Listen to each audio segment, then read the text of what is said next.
እኔ እስካሁን ባነበብኩት ላለፉት 5 ዓመታት ዲሞክራሲያዊ ብሔርተኝነት የሚባል በተግባርም በመዝገበ ቃላትም ሌላው ይቅርና በመጽሐፍ ቅዱስም የለም። ስለዚህ ዲሞክራሲያዊ ብሔርተኝነት ራሱ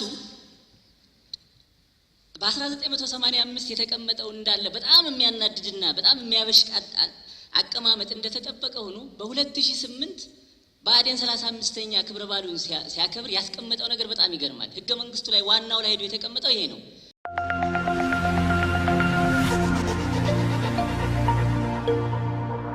በድጋሜ የወጣት ድል የ35% እውነተኛ ቅናሽ ያግኙ።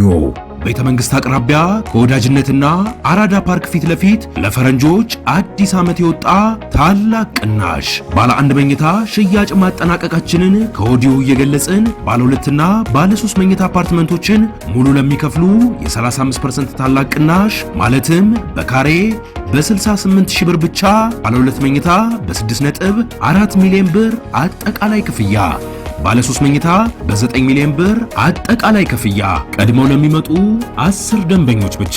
በዚሁ መንደር ውስጥ መዋኛ ገንዳ፣ ጂምናዚየም፣ ደረጃውን የጠበቁ ሰፋፊ ልፍቶች፣ ምቹና በቂ መኪና መቆሚያ ቦታዎች፣ ዘመናዊ የደረቅ ቆሻሻ ማስወገጃ፣ አውቶማቲክ ጄኔሬተር የተገጠመለት የከርሰ ምድር ውሃና ለተለያዩ አገልግሎቶች የሚውል ሰገነትን በአንድ አካቷል። ለበለጠ መረጃ ከታች ባለው ስልክ ይደውሉ። አማራ አልሆንም ነው። አማራ ያልሆነው ደግሞ ለምንድን ነው? መደራጀት በጣም ጥሩ ነው። ነገር ግን እምንደራጀው በምን ስም ነው? ስንደራጅ የህልውናችን መገለጫ የህልውናችን ማረጋገጫ የአማራ ብሔርተኝነት ነው። ስንደራጅም ስንወጣም ስንወርድም ምናልባት ከ1985 ዓመተ ምህረት ጀምሮ በረጅም ትርከት ያለፈውና ቀደም ዶክተር ሲሳይ በጣም አትኩሮት ሰጥቶበት የነበረው ለዛ ዋና መነሻ የሆነው ይሄ ዲሞክራሲያዊ ብሔርተኝነት የሚባል ነገር ነው። እኔ እስካሁን ባነበብኩት ላለፉት 5 ዓመታት ዲሞክራሲያዊ ብሔርተኝነት የሚባል በተግባርም በመዝገበ ቃላትም ሌላው ይቅርና በመጽሐፍ ቅዱስም የለም። ስለዚህ ዲሞክራሲያዊ ብሔርተኝነት ራሱ በ1985 የተቀመጠው እንዳለ በጣም የሚያናድድና በጣም የሚያበሽቅ አቀማመጥ እንደተጠበቀ ሆኖ በ2008 በአዴን 35ኛ ክብረ በዓሉን ሲያከብር ያስቀመጠው ነገር በጣም ይገርማል። ህገ መንግስቱ ላይ ዋናው ላይ ሄዶ የተቀመጠው ይሄ ነው። ምን ይላል? የመጀመሪያው 4 መርሆች አሉት። የመጀመሪያው በአማራ ገዢዎች ያድሎ አገዛዝ ምክንያት የተፈጠሩ ጥርጣሬዎችን ለመፋቅና ይላል። ከዛ ደግሞ የታሪኩን ገጽ እንግዲህ 2 አለ ህገ መንግስቱ ላይ በታሪክ የወረስናቸውን የተዛቡ ግንኙነቶች ማለት ይሄ ነው። ስለዚህ አማራ ጨቋይ ነው፣ አማራ በዳይ ነው። እኛም ማረጋግጠነዋል፣ እኛም በእኛ ሰነዶች ላይ ይዘነዋል።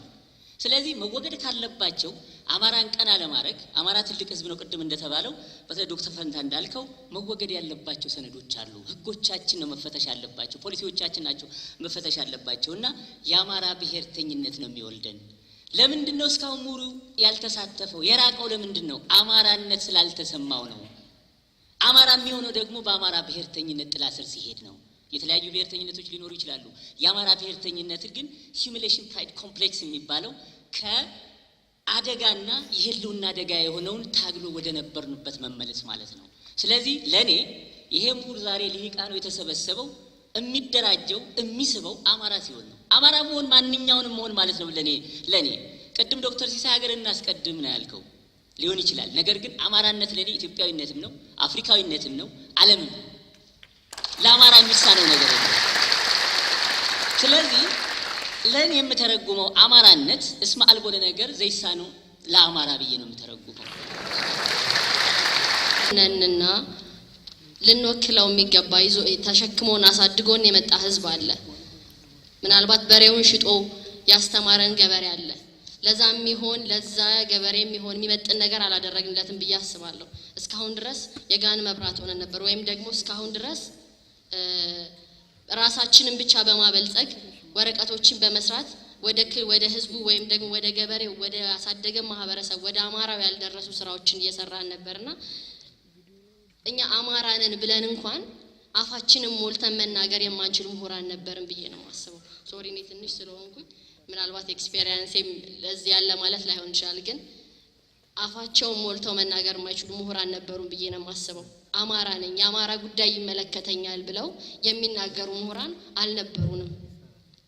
አሁን እንደውም ያሉትን ፋክቶችም ደግሞ ስንመለከት ምሁር ናቸው ብለን የምንላቸውም ሰዎች መኖራችንን እንዲናይ እስከማድረግ ደርሰዋል ብዬ አስባለሁ። የላችሁም አማራ የሚባል ነገር የለም የሚሉ የመጡበት ምሁር ያለ ነው።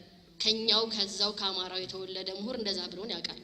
ስለዚህ እንደ ምሁር እኛ ለዛ ለአማራው ምንም አላደረግንለትም እንበልና በጣም እኛ ራሳችን ድንጋይ ላይ ተምረን መጥተን አሁንም ድንኳን ውስጥ የሚማሩ ልጆችን እየተመለከትን ስቲል ፔፐር በመስላት ላይ ቁጭ ብለናል ብዬ ነው የማስበው። ለዛም ይሆን ምንም ነገር አላደረግንም።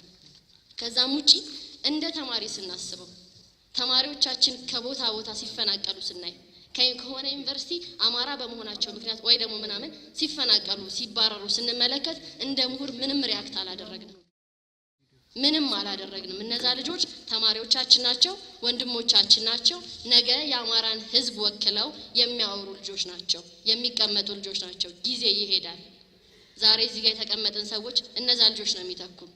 ስለዚህ ለእነሱ አልቆምንላቸውም ብዬ አስባለሁ። አሁንም በዩኒቨርሲቲዎቻችን ውስጥ የዚህ አይነት ጠንካራ ነገር የለንም፣ ለልጆቹ ቅርብ አይደለንም ብዬ አስባለሁ። እና የመደራጀቱን ሐሳብ ወደ ልጆቹ ማቅረብ አለብን፣ ወደ ተማሪዎቹ ማምጣት የምንችል መሆን አለብን ብዬ አስባለሁና ይሄንን እንደ ጥያቄ ምሁሩ ቢይዝልኝ ደስ ይለኛል። ከዛም ውጪ ፖለቲካውን እንፈራዋለን፣ ይሄንን መካድ የለብንም። በጣም የክልሉን ፖለቲካ የአማራን ፖለቲካ እንፈራዋለን። አይመለከተኝም ማለት ነው የምንፈልገው፣ ወይም የአማራውን የሚያየን እንዳላየን አክቲቪስቱ እንዲናገር ሌሎች ፖለቲካው ይመለከታቸዋል ያልናቸው ሰዎች እንዲናገሩ እንጂ እኛ ከትምህርት ቤት ቤታችን ብቻ ህይወታችን እንዲኖር አድርገናል። የአማራው ፖለቲካ ይመለከተኛል እንበል፣ የአማራው የኢኮኖሚ ጭቆና ይመለከተኛል እንበል፣ የአማራው ቁስል ቁስሌ ነው ልንል ይገባል ብዬ አስባለሁ። ስለዚህ እንዲህ አይነት ምሁር መምጣት አለበት። እኛ ስላልተነካን፣ እኛ ስላልተፈናቀልን፣ እኛ እንትን ስላላለን አይመለከተኝም ወይም ደግሞ የክልሉ መንግስት ውሳኔ ይስጥበት የምንል ምሁራን መሆን የለብንም። ዩኒቨርሲቲዎች ብዙ ጊዜ ግቢያቸው ውስጥ ብቻ የሚመነጭ ምርምርና ቴክኖሎጂ ነው መሆን አለበት ተብሎ እንደ መንግስት የሚካሄደው። ከዛ ውጭ ያሉ ምሁራኖችን እኔ ራሴ ከዩኒቨርሲቲ ክልል ውጭ ነኝ። ብዙ ነገሮች መስራት የሚቻሉ ነገሮች አሉ። ይሄንን ማስተሳሰር ቢቻል ዩኒቨርሲቲው አማራ ክልል ያሉትን ዩኒቨርሲቲዎች እና በግል የሚሰሩ ተመራማሪና ቴክኖሎጂስቶችን ማያያዝ ቢቻል። በዚሁ በአማራ ጉዳይ በተያያዘ ሆኖ ግን አዲስ አበባ አደረጃጀት ላይ ስንመጣ 1 2 3 4 የሚል የአደረጃጀት ስልት እየተጠቀሙ ነው ያሉት። ያ ማለት ምንድነው? አንድ አማራ 3 ሌላ እንደ ኢህአዴግ አደረጃጀት ደቡብ ምናምን እያለ የሚሄድ ሆኖ አንዳንድ ቦታዎች ላይ 3ቱም ኦሮሞዎች ሆነው ወይም በሌላ መልኩ እንትን ሆኖ ራሱ አማራ የተሰየመበት መስተዳድር ውስጥ ወይም ክፍለ ከተማዎች ውስጥ አሁን ቅድም ባልኩት የመንግስት አማራና መንግስታዊ ያልሆነ አማራ በሚለው አይነትም አመለካከት በሌላም ጠለፋና እርስ በርስ ያችን ወንበር እንኳን እንዲያገኙ እንዲያጡ እየተደረገ ያለበት ሁኔታ ስላለ እዚያም ላይ እንዴት ነው አንድነት ፈጥረን ልንሄድ የምንችለው? በመጨረሻ በቴክኖሎጂና በምርምር የተደረገፈ ስራ ብንሰራ የአገራችንን ህዝብ የአማራን ህዝብ ችግር እንፈታለን የሚል እምነት አለኝ። እኛ ተደራጅተን አራታችንም አማራ ነበርና አማራ ድረስ ሄደን ጎንደር ዩኒቨርሲቲ ላይ የዛሬ 3 ዓመት ጥናታዊ ጽሑፍን ያቀርቤ ነበር። እምቦጭን ችግር ነው የሚለውን ችግር አይደለም ለአካባቢው የአልማዝ ያህል የከበደ ጠቃሚ ነገር ነው። ሴቶችንና ወጣቶችን አደራጁና ስጡን፣ አሰልጣኞቻችሁን እናሰልጥንና ወደ ስራ ይግቡበት የሚል ይዘን ቀርበን ነበር። ሊደርስልንም ሊሰጠንም ወይም ልናደርግም የምንችለው ሁኔታ አልተፈጠረም። እንደገና ደሴ ጦሳ ተራራ ላይ 12 ፕሮጀክቶችን የኬብል ሽቦ ከዚህ ወደ አዝዋ ገደል ወደ አሸብር ጎራ ወደ አይጠየፍ ቤተ መንግስት እንዲሄድና ተራራውን በማልማት ላይ እስከ አቶ ገዱም ሄደናል። እዛም አካባቢ ባህር ዳርም ተመላልሰናል። ከወሎ ዩኒቨርሲቲ ጋር ትንሽ ለመስራት ሞክረናል። እንዲህ አይነት ሁኔታዎችን መስራት እንዲቻል ቢደረግ ህዝባችንን የሚጠቅም ነገር እንሰጠዋለን ብዬ አስባለሁ። እስከ መቼ ነው እርስ በርሳችን እየተጨቃጨቅን እኔ ካንተኛው አማራ ከዛኛው አማራ የተሻለ ነን እያልን የምንናናቀው? ህብረትና አንድነት እንፍጠር። አመሰግናለሁ። በክልላችን ሊነሱ የሚችሉ ግጭቶችን ቀድሞ የመከላከል ስራ ላይ ቢሰራ ነው። እኔ ሐረርጌ ነበር የኖርኩትና የሐረርና የድሬዳዋ አካባቢ ምዕራብ ሐረርጌ ያለው አማራ ነበር የሚያስጨንቀኝ። አሁን ግን ቤተሰቦች ያሉት ይፋት ነው። ጦርነቱን እዛው እኛ አካባቢ ያመጡትና ዘመዶቻችን ተገደሉ። በጣም ያሳዝናል። ስለዚህ ይሄንን ቀድሞ የሚከላከል ኢንተለጀንስ ቢኖረን ፕሮአክቲቭሊ መረጃ የሚያደርስ እዚህ ላይ ብንሰሩ የሚል ነው የመጀመሪያው። ሁለተኛው እንግዲህ ሀገራችን መንግስታቶች ሲቀያየሩ በትራንዚሽን ወቅት ህጎች ይሻሻላሉ።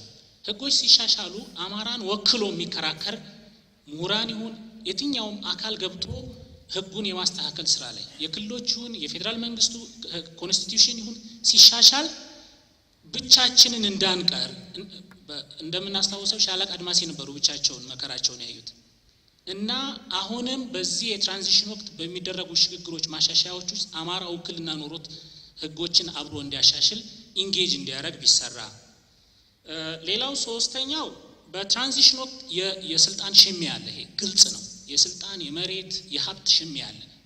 ስለዚህ አማራ በዚህ ውስጥ የኃይል ሚዛኑን ጠብቆ ፍትሃዊ ሼር እንዲኖረው ኢንጌጅ ማድረግ አለብን። በመንግስት መዋቅሮች ውስጥ ስትራክቸር ውስጥ በየቢሮአችን ራሱ በየመስሪያ ቤቶቻችን ራሱ ምን ያህል ሚዛናዊ ፍትሃዊ የሆነ ድርሻ አማራ እያገኘ ነው የሚለውን መከራከር አለብን። እንደዛች የዚህ የቦሌ ክፍለ ከተማ ሴት ልጅ ማለት ነው። ስለዚህ ሁላችንም በየቢሮአችን ፌር ሼር እያገኘን እንደሆነ እንድንከራከር አሁንም ቤት ውስጥ ያሉ ምሁር ጠይቃለሁ። ሶስተኛው አሁንም አዴፓን የሚመለከት አዴፓ ድሬዳዋ፣ ሐረር አማራ በብዛት የሚገኝበት አካባቢ ላይ ቢሮ ከፍታችሁ ዝም አትበሉ፣ እባካችሁ ተንቀሳቀሱ በደንብ። ድሬዳዋ 40-20 የተባለው አይናችን እያየ ጆሮአችን እየሰማ ነው። ግን ከተማው ላይ ያለው ብዙ አማራ ነው በእርግጠኝነት። ስለዚህ ሐረር ላይ እንዳው ምንም የለውም 51-49 ነው። ይገርማችኋል። ስለዚህ አዴፓ በክልሎች አማራ በብዛት የሚኖርበት አካባቢ ላይ መዋቅሮችን ዘርግቶ ማወያየት አለበት። ውይይቱ ከባህር ዳር፣ ከደሴ፣ ከጎንደር አልፎ ወደዛ መሄድ አለበት። እዛ ያለው ህዝብ በስጋት ውስጥ ነው ያለውና አለንላችሁ ልንላቸው ይገባል የሚል ትልቅ እምነት አለኝ። ሌላው የተጣመሙ ታሪኮችን በማስተካከል ረገድ ላይ በደንብ መስራት አለብን የሚል እምነት አለኝ። ስንሳደብ ኖረናል። አባቶቻችን ያቆሙት አገር ላይ ያዘጋጁት ወንበር ላይ ቁጭ ብለው የሚሳደቡ መንግስታቶችን አሳልፈናል። ዝም በማለታችን እኛም ከስድቡ ጋር እንደተባበርን የሚሰማኝና ይሄንን መመከት አለብን። አመራሩን በተመለከተ የአቅም እጥረት እንዳለባችሁ ገልጻችሁልናል።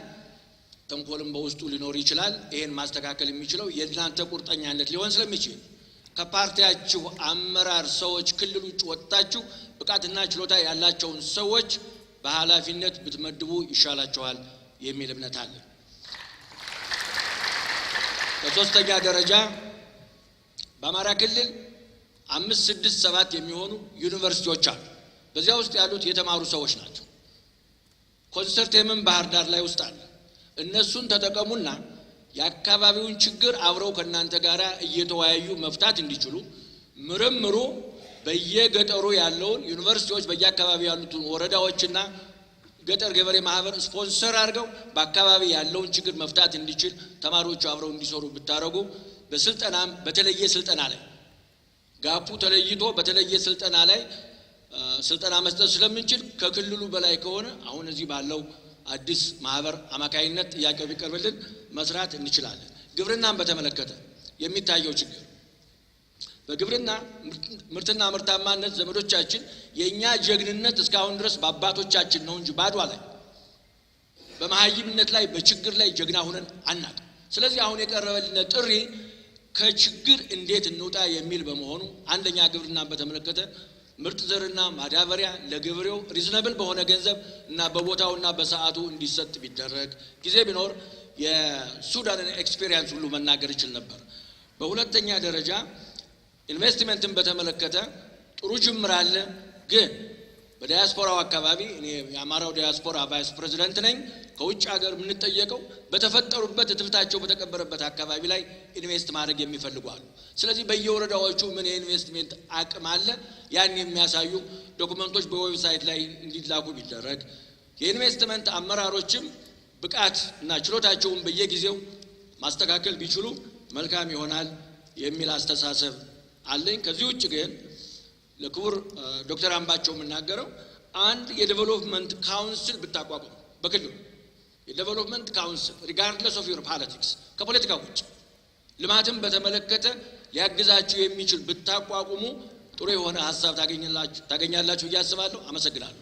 አርሶ አደሩ እንደ ልጁ የሚያየውን በሬ በአግባቡ ሽጦ ለልጆቹ መተዳደሪያ እያደረገው ነው ወይ የሚል ያሳስበኛል። እኔ በትክክል የሚያየናቸው ነገሮች ስላሉ ማለት ነው። ምክንያቱም አንድ ክልል እንደ ክልል ሰላም የማስፈን ኃላፊነት ስላለበት ነው። ምናልባት ዶክተር አምባቸው እርስዎን ይመለከታል ብዬ ስላሰብኩ ነው። በተወለድንበት አካባቢ በምሽት የምንሄድበት ቦታ የነበረ አሁን በሰው ነው እየተሸኘን የምንወጣው ምንገባው ለአንዳንድ ከጊዜ በኋላ ስንሄድ ማለት ነው። ስለዚህ የአማራ ክልል ከአጎራባሽ ክልሎች ውጭ በእርግጠኝነት ውስጥ ለውስጥ ያለው ሰላምስ በትክክል ያስኬዳል ወይ? ቅድም ተነስቷል። ምናልባት መሳሪያ ነፍስ ወከፍ ከመያዝ ጋር ተያይዞም ሊሆን ይችላል። ምናልባት መሳሪያውን ይፍታ የሚል እሳቤ ባይኖረኝም አዌርነሱ ግን በደንብ ሊሰጥ ይገባል። መሳሪያውን ለማን ነው የሚጠቀምበት? ለወንድሙ ከተጠቀመበት እርስ በርሳችን ተጠላልፈን ወደምንፈልገው ለመሄድ እንቸገራለንና እሱ ላይ ትኩረት ቢደረግ የሚል ሐሳብ ያለ። ሁለተኛውና በዋናነት ያለ አንዱ ሐሳብ ምንድነው? ከክልል ውጭ ያሉ የአማራ ክልል ተወላጆች ከክልል ውጭ ያሉ ከ5 ሚሊዮን እስከ 6 ሚሊዮን አካባቢ ያሉ የሚል ነው። ትክክለኛው ዳታ በእጅ ባይኖርም ማለት ነው። እኔ በነበርኩበት አካባቢ ቅድም አንዱ ወንድሜ ጠቅሶታል። ሀረር አካባቢ 51% ነው። ወደ ሚዛን ቴፒ ብትርቁ መሀል ወለጋ አካባቢ ራሱ ቢታይ በርካታ የአማራ ሕዝብ ከክልል ውጭ አለ። እስከ ዛሬ የነበረው አደረጃጀት ከክልል ውጭ የሚል አደረጃጀት አለ። አሁንስ ምን ታስቧል? በትክክል ወደ አንድ አንጥቶ እንደ አማራ ብሔር አብሮ ከመያዝ አንጻር ምን ተደርጓል? ምክንያቱም የአማራ ሕዝብ ብዙን ጊዜ በተበታተነ መልኩ ባልተደራጀ መልኩ በመሄዱ ነው ለብዙ ጥቃቶች የተደረሰ እንጂ የተለየ ባህሪ ኑሮት አይደለም። የተለየ ሕዝብ ከሌሎቹ ኢትዮጵያ ብሔረሰቦች የተለየ ስለሆነ አይደለም። በዚህ ዘመን የኢኮኖሚ ልማት ሲነሳ የኃይል አቅርቦት በጣም ወሳኝ ነው እና በአጋጣሚ ሆኖ አንድ በቅርብ ማውቀው ከ8 ዓመት በፊት ኤልፓ የሚሰራ ሰው ሲነግረኝ ጥሎ እየሄደ ነው። እሱም ተስፋ ቆርጦ እየሄደ ሲነግረኝ ምንም ተስፋ አስቆራጭ ነገር እንደሆነ ነግሮኝ ነበር። በቃ ሳቹሬትድ ሆኗል። ምንም የሚያሰራ ነገር የለም። አንድ ጸጉር ቤት ለመክፈት ወይም አንድ ወፍጮ ለመክፈት የሆነ ከተማ ማጥፋት እንጂ ምንም እንደማይጨምር ነግሮኝ ነበር። ከዛም በኋላ ክልሉም ነቅቶ አቶ ሰማና አቶ ጌታቸው በትክክል ለሚመለከተው አካል ሲያቀርቡትም በአማራ ቲቪ ስመለከት በጣም ነው እንትን የተሰማኝ። ስለዚህ አሁን ግን ለውጥ መጣ ከተባለ በትክክል ልማት ስርዓቱን ለመቀነስ ካስፈለገ እዛ ከተማ ያለው ስርዓት እንዲሰራ እንዲንቀሳቀስ ሁሉም ነገር ኢንቨስትመንትም እንዲሰፋ ከተፈለገ ባህር ዳርም ያለው ይሄ ፓርክ የኢንዱስትሪ ፓርክ እንዲሰራ በድጋሜ የወጣት ድል የ35% እውነተኛ ቅናሽ ያግኙ። ቤተ መንግስት አቅራቢያ ከወዳጅነትና አራዳ ፓርክ ፊት ለፊት ለፈረንጆች አዲስ ዓመት የወጣ ታላቅ ቅናሽ ባለ 1 መኝታ ሽያጭ ማጠናቀቃችንን ከወዲሁ እየገለጽን ባለ 2ና ባለ 3 መኝታ አፓርትመንቶችን ሙሉ ለሚከፍሉ የ35% ታላቅ ቅናሽ ማለትም በካሬ በ68 ሺህ ብር ብቻ ባለ 2 መኝታ በ6.4 ሚሊዮን ብር አጠቃላይ ክፍያ ባለ 3 መኝታ በ9 ሚሊዮን ብር አጠቃላይ ክፍያ ቀድመው ለሚመጡ 10 ደንበኞች ብቻ። በዚሁ መንደር ውስጥ መዋኛ ገንዳ፣ ጂምናዚየም፣ ደረጃውን የጠበቁ ሰፋፊ ልፍቶች፣ ምቹና በቂ መኪና መቆሚያ ቦታዎች፣ ዘመናዊ የደረቅ ቆሻሻ ማስወገጃ፣ አውቶማቲክ ጄኔሬተር የተገጠመለት የከርሰ ምድር ውሃና ለተለያዩ አገልግሎቶች የሚውል ሰገነትን በአንድ አካቷል። ለበለጠ መረጃ ከታች ባለው ስልክ ይደውሉ። ተፈለገ ኃይል መኖር አለበት። ስለዚህ አሁን የኃይል ሪፎርሙ እንዴት ነው የምታዩ? በቃ ቁጥር 1 እኔ ትኩረት ተሰጥቶ ፌደራል መንግስትን ልንጠይቀው የሚገባ ነገር ይሄ ነውና ይሄ ምን ላይ ደርሷል? ይሄ ከሌለ ዝም ብለን ነው የምናወራ ነው። አማራ በሚገባው ልክ በፖለቲካው ውክልና ማግኘት አለበት። ይሄ አንዱ ኢምፖርታንት ነገር ነውና ምሁራንም ይሄንን ከግብ ለማድረስ የበኩላችን መወጣት አለብን። የክልሉ አመራርም ይሄንን በወጉ አጥብቆ ሊይዘው ይገባል የሚል እምነት አለኝ። በሁለተኛ ደረጃ ማነሳው ጉዳይ የአማራ ህዝብ አሁንም ይሳደዳል፣ ይገደላል፣ ይፈናቀላል፣ ይዘረፋል፣ በርካታ ችግሮች ይደርሱበታል። ዞሮ ዞሮ መዳኛችን ምንድነው? መደራጀት ነው። አለመደራጀት ብዙ ዋጋ አስከፍሎናል። እንደሚታወቀው እንዴት እንደራጅ የሚለው ነገር ነው አሁን እያስጨነቀን ያለው ጉዳይ። በአማራነት እንደራጅ፣ በኢትዮጵያዊነት እንደራጅ። አሁን እኮ ጥቃት እየደረሰብን ያለው በአማራነታችን ነው። ስለዚህ በአማራነታችን ስንደራጅ ኢትዮጵያዊነትን ወደ ጎን ብለን አይደለም። ምክንያቱም ተገፍተን ነው እዚህ ውሳኔ ላይ የደረስነው እንደ አማራና በአማራነታችን መደራጀትና በኢትዮጵያዊነታችንም አጥብቀን መያዝ ይገባናል። ምሁራኑ በጣም ለረጅም ጊዜ ስለ አማራነት ግዴለሽ ስለሆነ ትልቅ ችግር የደረሰብን። በመቀጠል ስለ ልማት ቅድም ዶክተር አምባቸው አውርተዋል። ነገር ግን ህልውናችን መጀመሪያ መረጋገጥ መቻል አለበት። ስለዚህ አማራ በሁሉም ቦታ አለ። ሁሉም ቦታ ስላለ ብአዴን በሁሉም ቦታ ጽህፈት ቤት አለው። ሁሉም ቦታ ማደራጀት እኮ በጣም ቀላል ነው። በጣም ጠንካራ አደረጃጀት ቢኖር እኮ ራሱን አትሊስት እንዲከላከል ማድረግ ይቻላል። ከልማት በፊት ስለ ህልውናችን መረጋገጥ መሰራት መቻል አለበት። ሌላኛው ስለ ልማት ከተወራ ላይ ቀር እንደሚታወቀው በጣም ብዙ የፈጠራ ባለሙያዎች አሉ አማራ ክልል ውስጥ ከታች ከ10ኛ ክፍል ጀምሮ እስከ ላይ ዩኒቨርሲቲ መምህራን እስካሉ ድረስ ባሉት ደረጃ የፈጠራ ችሎታ ያላቸው ሰዎች አሉ። እነሱም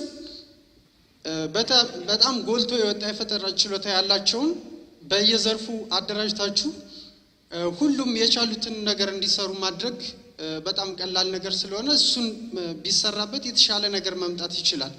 ለምሳሌ በቀላሉ ብንወስደው ፈጠራ ሁሉም ፈጠራ ነው። ባለፈው አማራ ክልል ላይ የመሳሪያ ማስመዝገብ ሲባል ለራሳቸው መሳሪያ ሰርተው 3 ሰዎች ሲያስመዘግቡ አይቻቸዋል። ልክ እንደዛ አይነት በጣም ብዙ የፈጠራ ብቃት ያላቸው ሰዎች አሉ። እነሱን መጠቀም መቻል አለብን።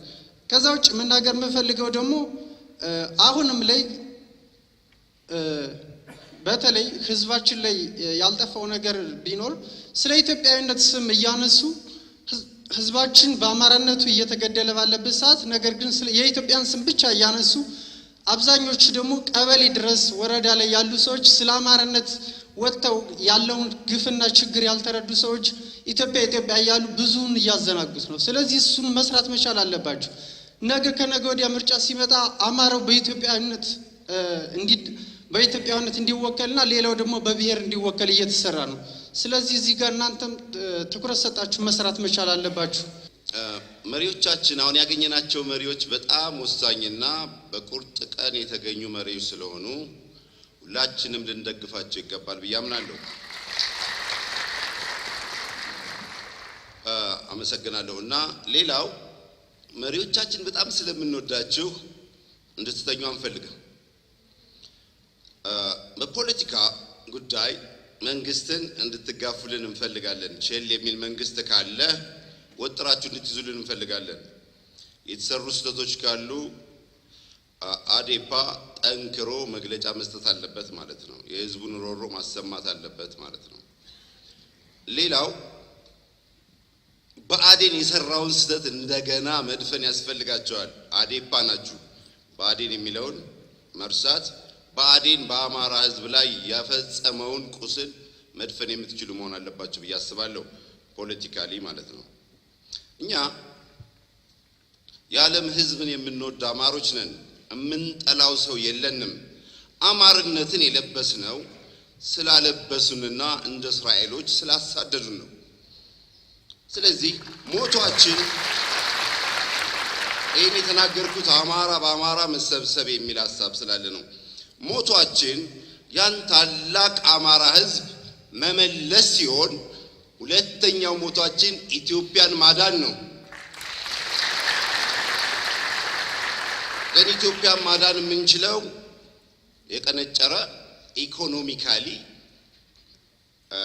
በጣም ዝቅተኛ ደረጃ ላይ የደረሰ ምሁሩ የሚሰራበት ቦታ አጥቶ ያቀረቀረበትን ህዝብ ይዘን አይደለም አንስተን ነው ማለት ነው። ስለዚህ መጀመሪያ አማራን ትልቅ ማድረግ ያስፈልጋል። አይደለም ኢትዮጵያን ለአፍሪካም ለዓለምም እንተርፋለን በሀሳብ ደረጃ ማለት ነው። ሌላው ማንሳት የምፈልገው ነገር እንግዲህ የአማራ ህዝብ በዚህ በ30 ዓመት ድሃ እንዲሆን አይምሮው ላውዚ እንዲሆን እንዳይሰራ ተደርጓል። ስለዚህ በኢኮኖሚና በእውቀት በፖለቲካ ህብረተሰቡን መቀስቀስ ያስፈልጋል። እናንተን ማመሰግናችሁ ሸራተን ላይ ያን ሐሳብ ሰጥተናችሁ በአንድ ጊዜ አማራን ክልል ቀስቀሳችሁ አማራ ውስጥ በመግባታችሁ አሁን ወደፊት ታሪክ መስራት ነው የምፈልገውኛ። ያለፈውን ታሪክ መድገም አንፈልግም። አሁን የአማራን ህዝብ እንደገና ታሪካዊ ለማድረግ ይሄ ሁሉ ምሁር መመዝገብ አለበት፣ ስሙን መስጠት አለበት፣ ኳሊፊኬሽኑን መስጠት አለበት። ፓርቲም ቢሆን ፓርቲም አባል ባይሆንም ኮንትሪቢዩት ማድረግ አለበት ለአማራ ታላቅነት ማለት ነው። ስለዚህ ሁላችንም ተመዝግበን አደረጃጀት ተሰጥቶን በፓርቲ ብቻ አይደለም የምንደራጀው፣ በፓርቲ ብቻ ሳይሆን በምሁርነት ተደራጅተን በየኳሊፊኬሽናችን ጥናት የምታጠኑ ከሆነ ጥናት እያጠናችሁ የተለያየ ነገር ማድረግ ቅድም